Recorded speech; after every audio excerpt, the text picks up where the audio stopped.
Samajwadi party Odisha प्रदेश। ଆପଣ କହିବେ ଆଜି ଯେଉଁ ଅଖିଳେଶ ସିଂ ଆସିଥିଲେ ଆପଣଙ୍କର ଓଡ଼ିଶା ଗସ୍ତରେ ଆପଣମାନଙ୍କୁ ଆଜି ନୂଆ ଦିଗ୍ଦର୍ଶନ ଦେଇଛନ୍ତି ଆଗାମୀ ଦିନରେ ଓଡ଼ିଶାରେ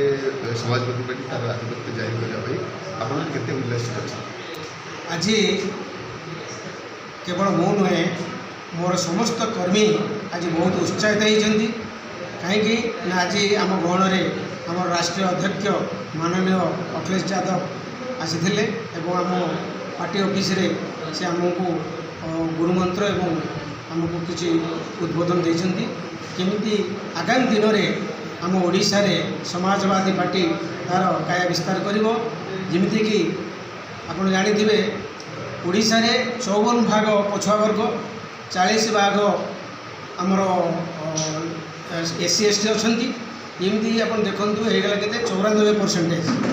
आउ 6% रहिले जेनराल कैटेगरी तेणु जेनराल कैटेगरी आज ये जो पुंजीवाद शासन चलती से पुंजीवाद शासन को आम